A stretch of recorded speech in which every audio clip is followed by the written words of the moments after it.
was the Arnolds with the intro music. My guest is a wooden boat builder and entrepreneur based out of Seattle. He's the designer and creator of the world's first hot tub boat, which is currently available for rent on Lake Union. I'm excited to welcome Adam Karpenske. Thanks for having me, Adam.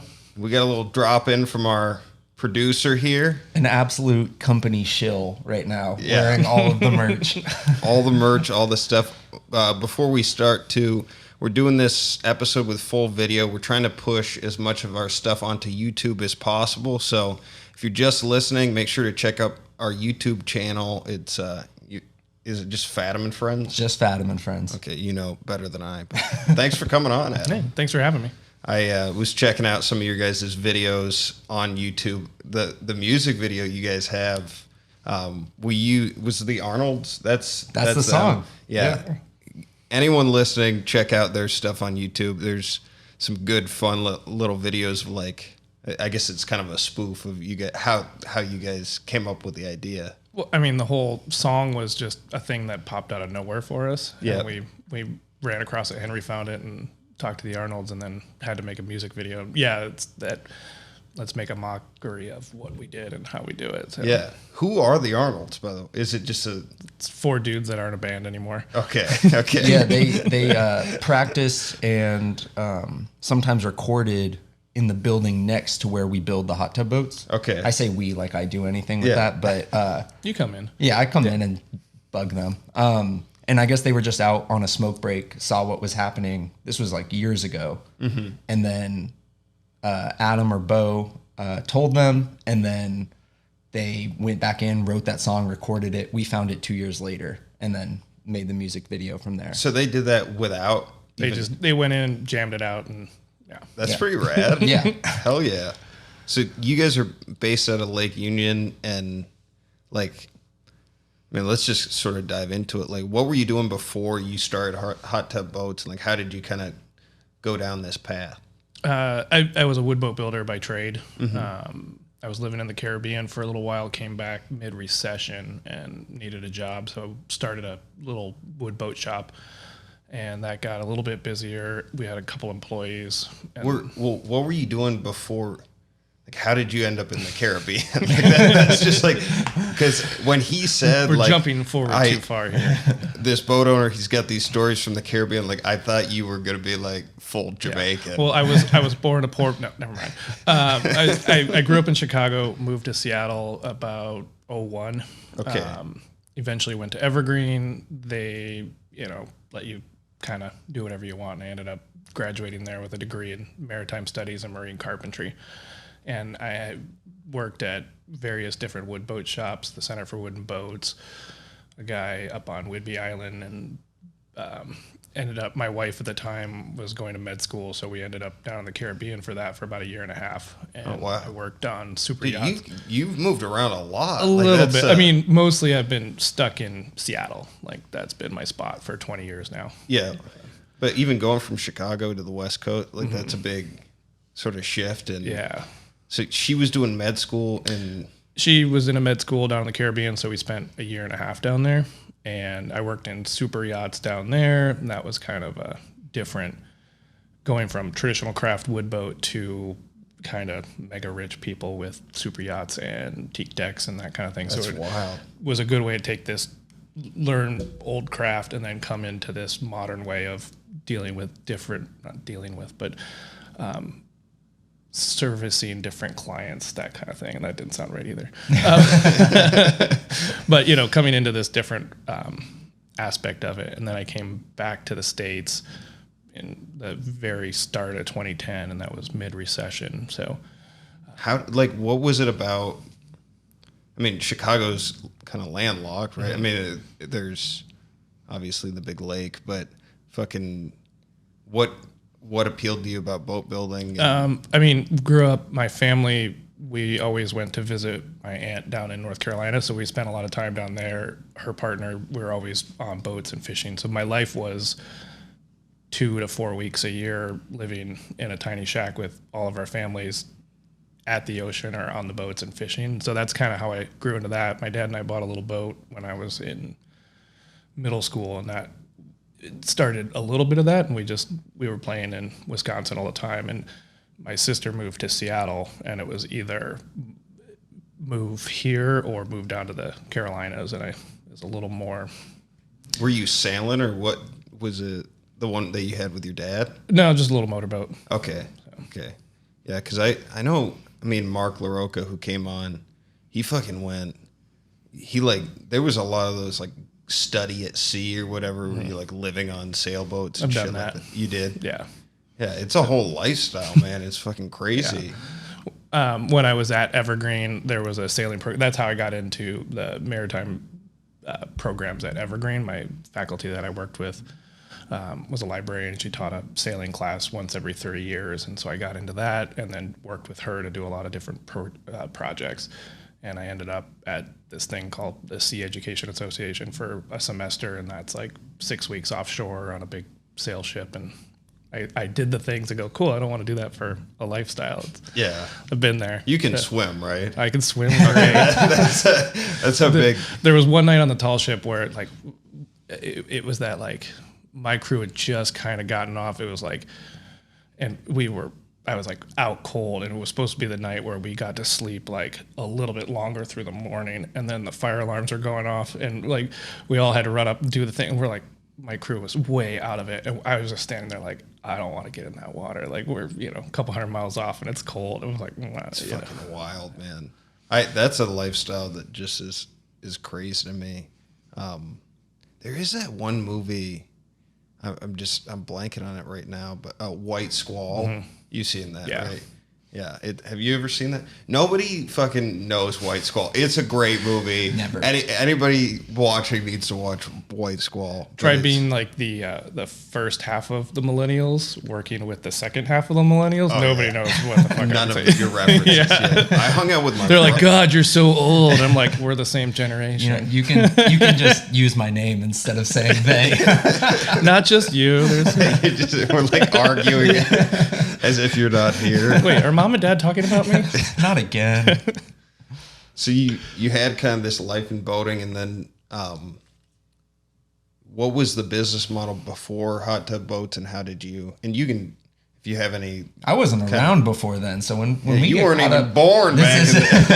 This is like before Henry, so no.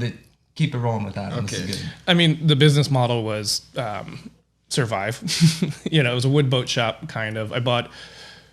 When I came back, I bought like a big panel van, it was an old FedEx truck basically from somebody brought it here from Arkansas kind of as a camper, and I tore everything out of there. We made like a mobile shop, and that the idea was do a job, buy a tool, and try to make sure we were paying the house rent or the boat rent, and then quickly got a couple bigger jobs that weren't that big, but needed to hire a couple employees and had to move out of the van.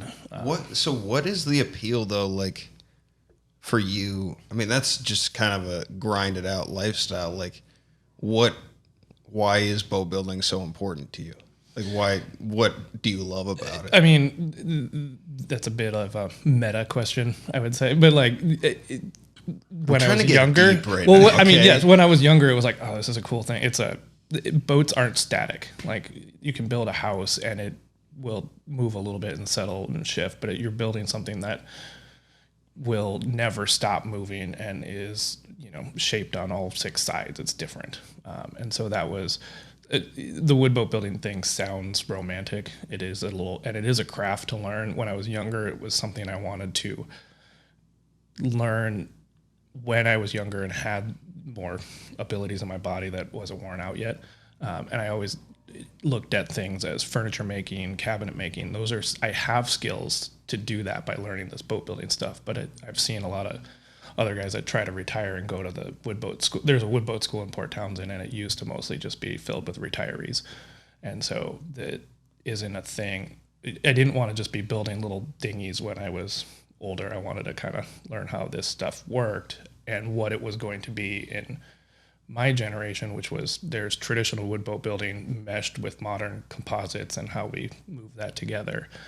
And then now I don't build wood boats anymore. Now I don't fix them. Okay. I build polyester fiberglass boats. And isn't there something like down by the wheel, like in I don't know. at like Miners Landing. Yeah. There's this. I don't exactly know what it is. It's this guy. It's like a specimen. Like you fucking walk by and the guy's like building in front of you. It's like Have a you seen glass that? window, and he builds traditional clinkercraft like rowboats. And never met him, don't know anything about him. Except what I've read little blurbs, and I don't think it's a bad thing. It's just a weird he's banging out a boat every once in a while out of this little storefront next to the arcade by the crab shack like or whatever it is. Or like, it's very is where they have all those carved totems down there. And all that stuff. Yeah. Well, how did you get into this fucking hot tub thing? Like, I lived on a boat and I wanted a hot tub, and I didn't want to bastardize my boat and build in a hot tub. Because it was a houseboat. It was a big old motorboat. Okay. Henry's been there. I lived on there for 4 months. It's like it's a liveaboard boat. This is what a slumlord looks like. 21st century slumlord. But yeah, it was a big old wood boat built in the 60s, and I've kind of lived there for bought the boat in 07, so there's been a couple of years on and off of it, but for the most part, that's been home. But yeah, so the story goes, I didn't want to build a hot tub on my boat, so it was like, let's make one that floats behind the boat, and we said, as we're doing this, let's go another step further, let's make it move and be something we could use a little bit. And then we said, well, why just build something that we don't think is sexy as wood boat builder? The crowd the wood boat crowd at times can be a little snooty. I guess I shouldn't say that, but a little bit of a highbrow thing, because it is a more classic antique thing now. And so we wanted to build something that we considered attractive and a sexy boat that also functioned in what we wanted it to do. I think that's pretty normal for like any kind of subgroup and small groups of people. Right. It starts angling into like, what is cool or what is good or whatever. So you don't varnish your boat on a sunny day, like they're just little weird things that all that stuff. Yeah. But I mean, I looked at all the pictures and stuff. I haven't been on one, but a couple of the people that I do comedy with have been on the boat, and they said it was fucking rad. So and if anybody could be like an asshole about it, they would be. Oh, so, for sure. Yeah. They were probably.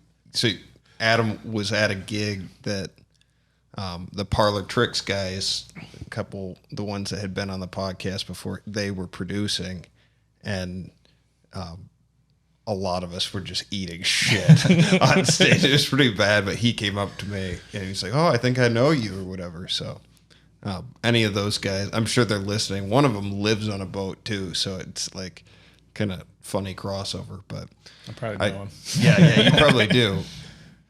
So the concept was you needed it to float, and then it sort of developed into like this better. Right. The original version was like, well, let's just, bang something out real quick, make it do what we want to do, and kind of took the moment to go, let's do it the proper way. And so we pulled up some. I was associated with the Center for Wooden Boats because I used to work there, and there's this historian, Paul Marlowe, and he runs like all these things for the Mohai, and he just goes and nerds out on these drawings that nobody has looked at in 75 years, and he tries to categorize them. And I was like, Paul, I need the drawings for the old power scows, which was this during World War II. They built these giant powered barges to just run logs from Alaska back to this area, basically, to build stuff.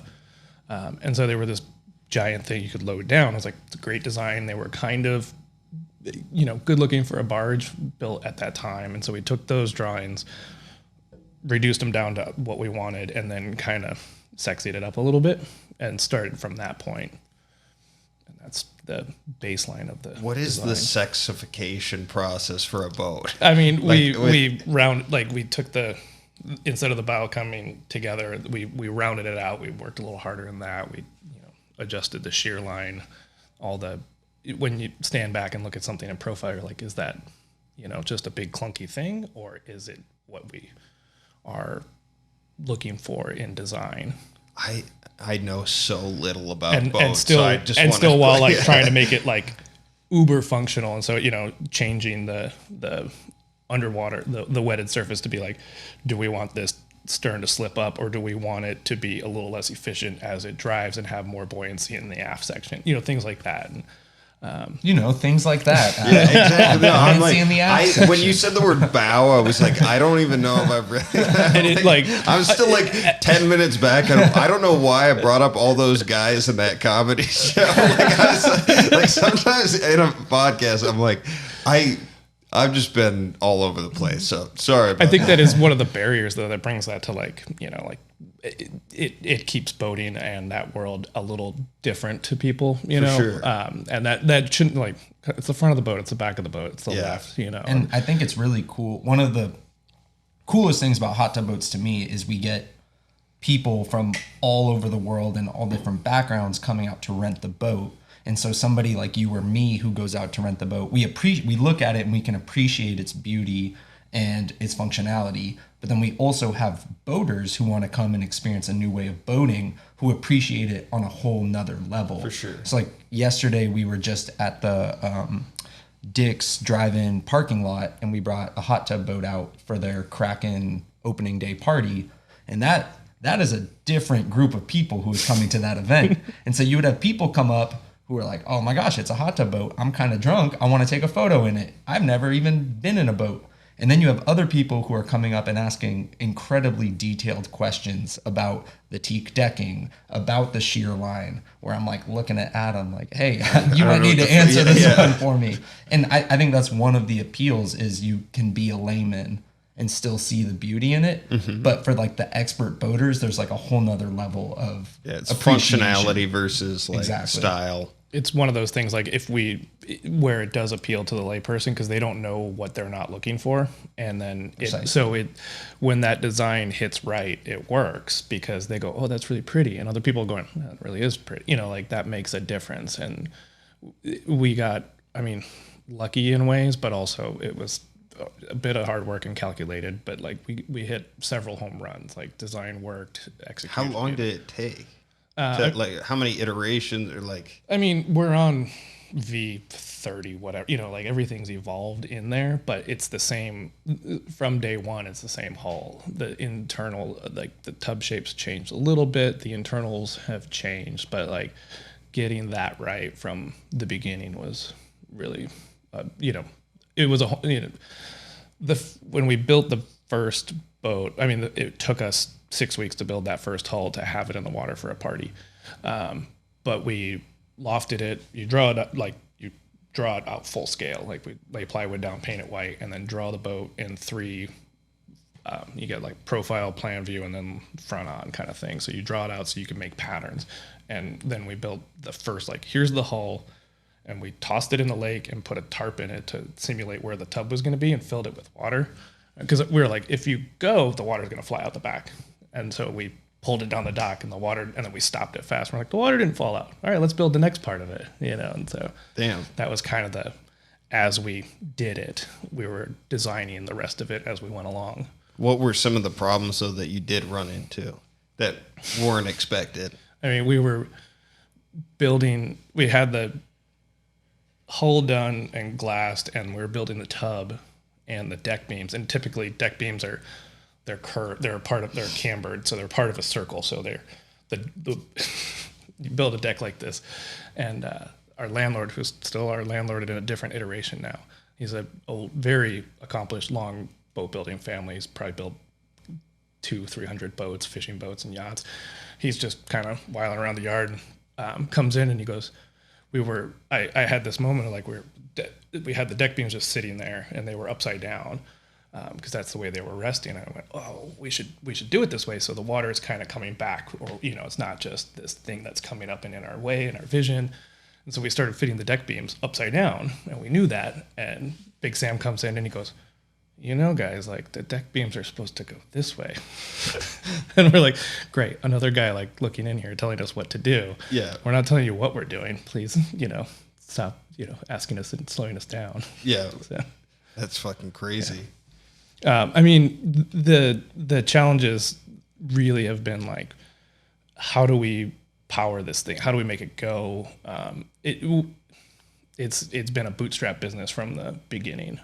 The actual cash investment to get a working prototype and molds splashed off of that to build fiberglass boats has been, almost nothing. And so it's always been trying to fiercely independent, which is, I think, at times a detriment to certain types of growth, but it leaves you not chasing your tail, trying to answer different ways to things. But I think that's been definitely a challenge of keeping regular cash flow, but also creating a thing that never existed and having to also proof of concept like that. Yeah, it works and people enjoy this. Yeah. Finding a place to rent it and that kind of stuff. It's such a weird thing too. Not in a bad way, but just eye-popping thing. And I mean, there were 3 questions that I when I first saw it, just, and I, not to just brush past the thing, the individual creativity, the just kind of going for it and shit. That's rad. I mean, most people don't do that, and it's scary as shit. And it's, takes a special person, I would say at times, kind of crazy. I probably fall into a similar category. I'll agree with that. Yeah. 100%. We could talk more about that at another time. For sure. But it does leave that freedom for creativity, but it's going to look different. It's going to feel different. And when it hits, though, it's badass. But right. There wasn't a lot of answering. There's no investors to answer to. And it was, luckily a thing that was making money right out of the gate. The prototype made tons of money. It worked. But when my brain sometimes doesn't shut off, and that's a way to cool, we can come up with a solution to this problem at 2 a.m., go back to bed, work on it the next day. And there wasn't really anything to lose because it had a wood boat shop that was paying most of the bills and paying to build this thing. And that's all that was really invested. It wasn't taking a concept and trying to, I guess that was more of an advantage because we didn't have to take this, we're going to do this, we want to do this, give us money to do this thing. That's a multi-million-dollar jump process, yeah. Right there, when you can just be like, all right, there's another $5,000 put in. That's a way to make it happen and still make it happen fast. How quickly did you, or I guess what was the response from people who started using it? That was 2 questions. How did you go from that concept that you had that worked, that was sort of this is what a hot tub boat is, to letting the public use it? And then what was the response from there? I'll break that down a little bit. Concept design, drawing it out, mid-November 2011 to renting that boat right before 4th of July 2012. So 6 months, 7 months from really had the thought before, but really going, okay, we're starting this process in mid-November to we had customers late June the next year. It all being one thing was, we built the first boat in 6 weeks and we're having a New Year's party. And it was just a bare hull, and we primed it and put it next to my boat and filled it up with hot water from my water heater on my boat. And the primer was so fresh. Everybody's people would get out and their butts were covered in the paint still because they were in there. So they were having fun. They were all probably drunk and a little bit high from all this, xylene coming off of the paint. We're like, oh, okay. Yeah. But that showed us where everybody had a great time. We're like, hey, everybody be quiet, because we were filing patent work for it. And there's so much you want to be you're not supposed to share it with everybody, I guess, before you do that. So we put it back in the shop, finished it out to a point where it had the teak decks, it was painted, and it looked like a boat, and it had nothing internal because we were still, okay, that foot went forward. Now let's figure out how to put the left one in front of it. But in that time, we filled it up again with hot water from my boat, and we put a few people in there and just, that was the early days of digital cameras too. So we just took a shit ton of pictures around it. And we put that, my wife put up a 1-page website. She's like, I figured out how to make a website. And it's just like a picture. And we're like, cool. And that was a Thursday.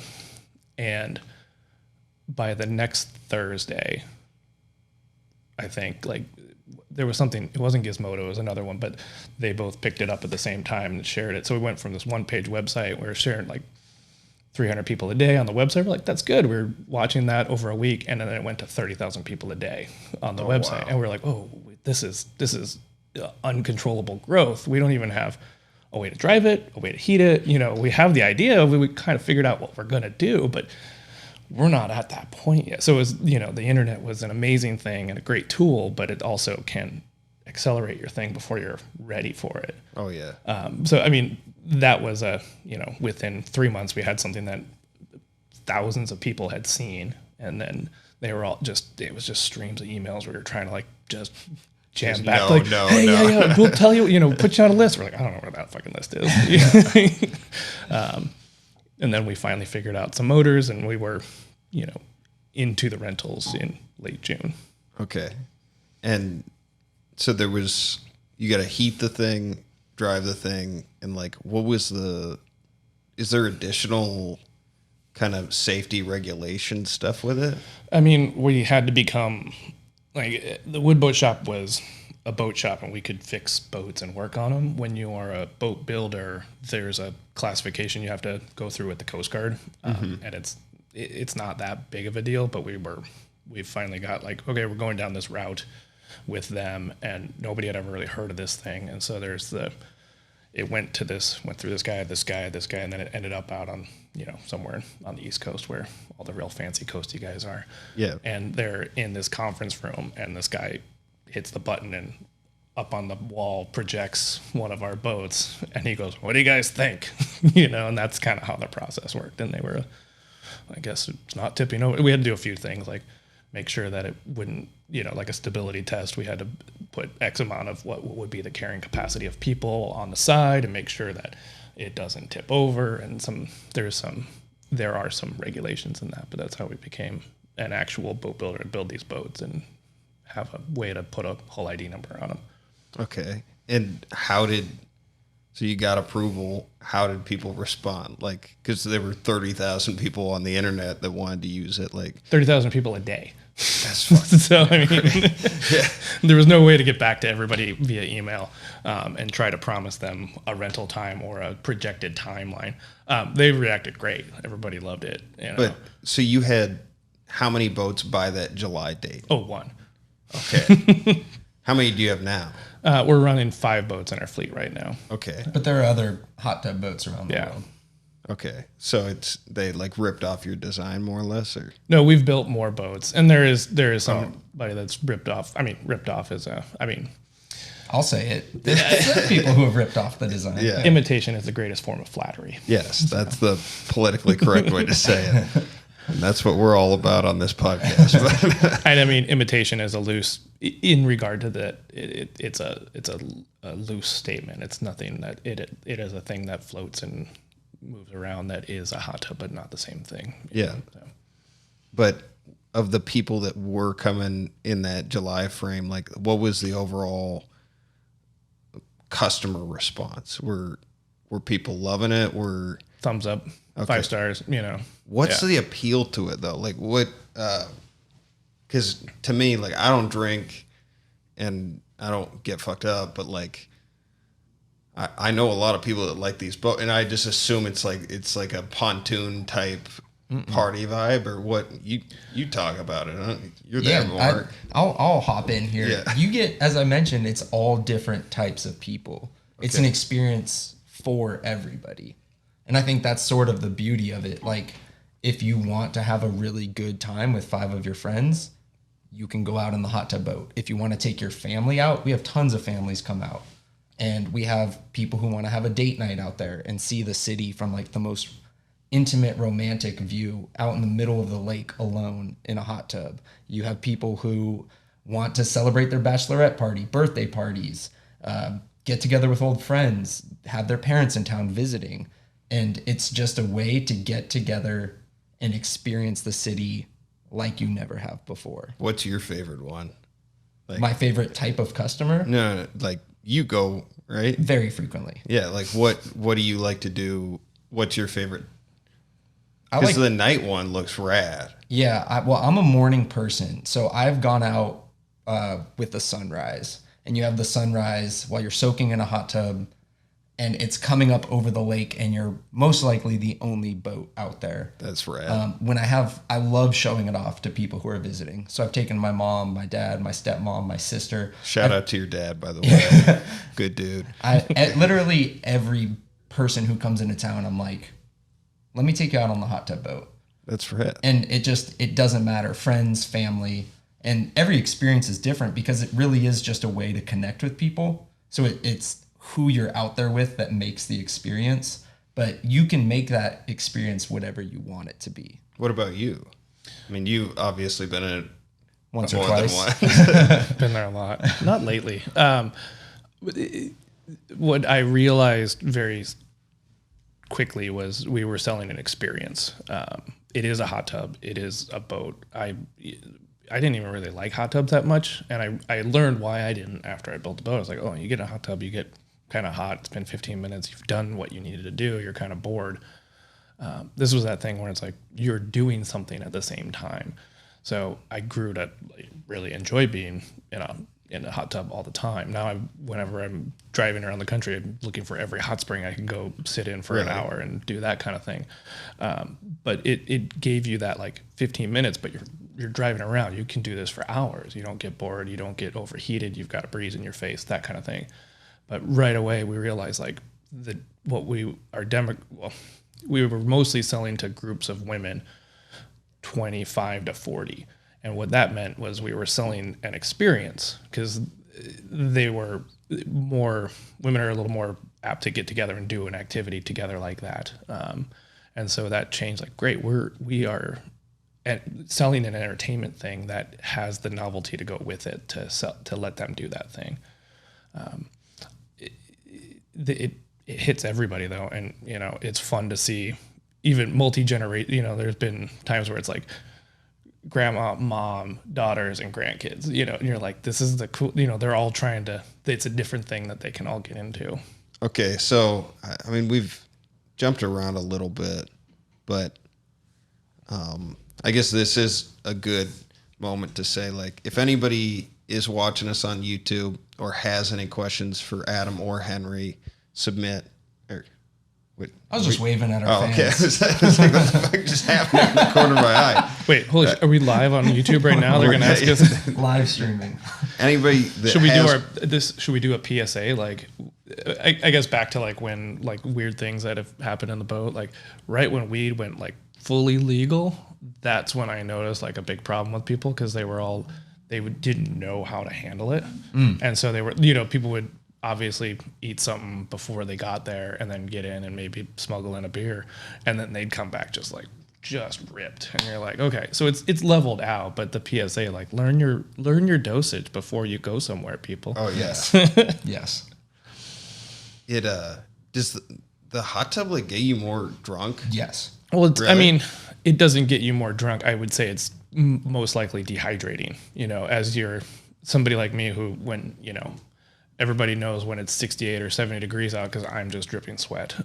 So somebody like me is already losing water. And then if you sit in 104 degrees for 20 minutes or 120 minutes, it's going to have an effect on your body. Oh, for sure. Yeah. And so I think that's hydration would be the key to that. Okay. Well, before I fucking forget. It's like the most grandpa thing to say. Hydration is the I'm going key. to wave. Okay, you're gonna wait. Okay. So if anybody watching has specific questions for Adam or Henry, submit them on our YouTube channel. If you've enjoyed this episode so far, make sure to hit that thumbs up button and then click the notifications button too, just so that you'll be made aware of any of our new content. Commenting, liking, and the notifications bells helps us with the YouTube algorithm. I don't know why I'm looking directly at the camera. Fucking just do that stuff. It helps us with the show, okay? We're trying to build an audience. You ready for the story time segment? Ready. Okay. Ready.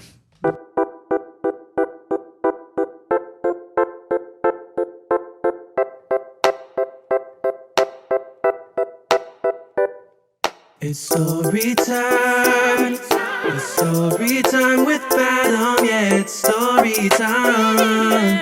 It's story time with Fadam and friends. Who was that, Henry? That was the song was by Tirey and myself, and the vocals are provided by Jake Allen and Jessica Allen, also known as Depressica. There we go. Now, can you remember that for next time? I gotta make a note of it. I knew there were 4, but okay. You got a story for us? Oh, I thought I was telling stories the whole time. Is there? So as this whole like hot tub boats, we're going on 10 years in, I don't know, a couple weeks since we started this whole process.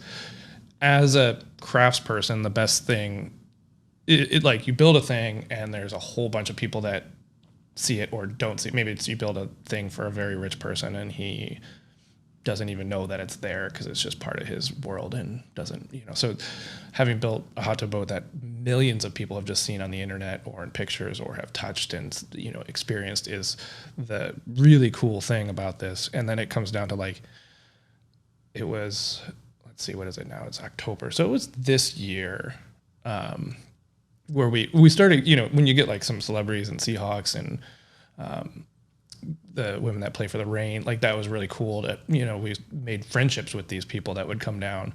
And then it kind of hit this little local pinnacle for us when all of a sudden our manager at the time texted and she's like, I'm pretty sure I just sent Bill Gates out in a boat.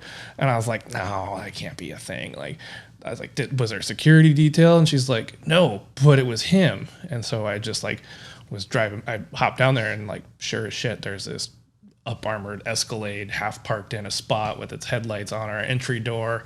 And I drove by like, okay, like there's something going on. I went down and chatted and it was, it was the Bill Gates and he was there being the chaperone for his little Miss Phoebe, his youngest daughter. Because she was too young to rent the boat and drive it herself. And that's fucking rad. He showed up very, a little obstinate, like, I don't want to do that. Got to be the chaperone for my daughter and her boyfriend. And they go out and he comes back. He's just like, holy, like just talking the ear off of everybody down there. Like, how does this work? His brain was going. And then he came back, 2, 3, 4 more times. I don't remember, just with that, he's like left the daughter, like she came on her own another time with some other friends. But this is a great story. The other times more secure. It was like the first time he just like showed, like knocked on the door, it got open and he goes, hi, I'm Bill, or like, hi, I'm Bill Gates. And manager, she's like the Bill Gates, and Phoebe, the daughter's like, no, and just like walked in. Damn. I mean, it blew my mind that I was like, what? I mean, we had no idea about this, and he just knocked on the door and came in. That was a little wild. So he went in the boat though? He's been out like 3, 4, 5 times, something like that. Once or twice with his daughter, and then this was, we all kind of know what's going on in his life lately. This was just previous to that, but he had different friends in town. He just came out he kept kind of like, they're visiting from Hawaii. I wanted to show him this thing. It's very special. And we're like, wow. I'm surprised he didn't just buy one. I mean, he doesn't need to buy one, and I don't, because I think the novelty is more to be able to go out and I guess he would have the same experience wherever it was because he would have the staffing to do it however he wanted to do it. Yeah. But, yeah. We're not trying to sell many private boats, right? It's just, the more we build for our rentals is better for us. So if Bill came asking for a boat, we'd be like, yeah, probably, but we're going to start at this level. For sure. And then he's like, I don't care. Yeah, I'm at this level. And at that level, I think it's, you name what a thing costs, and that's like, okay, I guess that's what it costs. I just can't imagine, like... I assume, I don't... if you ever look at like numbers like billionaires are in, like those numbers don't even make sense in my brain. Like it has to go the other way too, where like he looks at like paper money. It's like, what is this? You know? Well, I mean, we have 3 billionaires running their own independent NASA right now. Oh yeah. So I mean, when you break it down into like that used to be this giant government entity that spent so much money, and now you have 3 dudes doing it. Like that's the level of their cash. Yeah, I've heard the analogy is like somebody making $50,000 taking the time to stop and pick up a quarter. For it to be worth that same for Bill Gates, it would be him stopping on the ground and picking up something like $33,000. It's like that's the equivalent of him to 50K. Of me picking up a quarter would be him picking up 33,000. What did you watch the video of Bezos in space? I can't. It's with the cowboy hat, dude. I couldn't watch the Shatner things. I can't. When they were throwing the Skittle, like it was literally like this is what it looks like when Jeff Bezos has fun. Yeah, like it's in the noises he was making. They were. I don't think I've heard a human being make noises like he doesn't know how to have fun. I don't think. Like it's just, and it takes so weird. It was one of the weirdest. I was watching it on live TV. I was like, what? Because it happened like 4 a.m. or something. And I just happened to I couldn't fall asleep. So I woke up. I was like, what is happening in the world right now? And it's just him floating and like making these very weird squeaky noises. The next day at work, you're like, I had the weirdest dream. All right. Was there anything else? Besides like where can people find all the stuff? Where if someone's looking to get a boat, where's all the social, all that stuff? You know everything there is to know about that. I do know almost everything there is to know. We are at Hot Tub Boats on every social media. So Instagram, Facebook, Twitter, Pinterest, Flickr. Very active on the Twitter, right? Yeah, Instagram is where we spend most of our time. Instagram and TikTok at Hot Tub Boats. You can book your rental boat, hottubboats.com, as well as learn more about how the boats are built, who is the people helping Adam build the boats, who is our rental staff. Anything you want to know about Hot Tub Boats can be found there. We're getting more active on our YouTube, which is also Hot Tub Boats, or give us a call. The number can be found on our website. The staff down there will be able to answer any question someone has. Does that all sound right? Yeah. Okay, cool.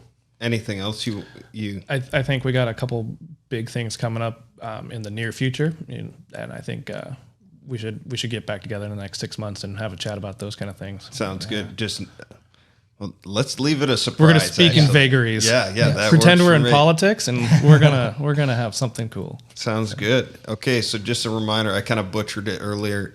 If you're watching on YouTube, comment, click that notifications bell. Doing it helps a lot with our algorithm.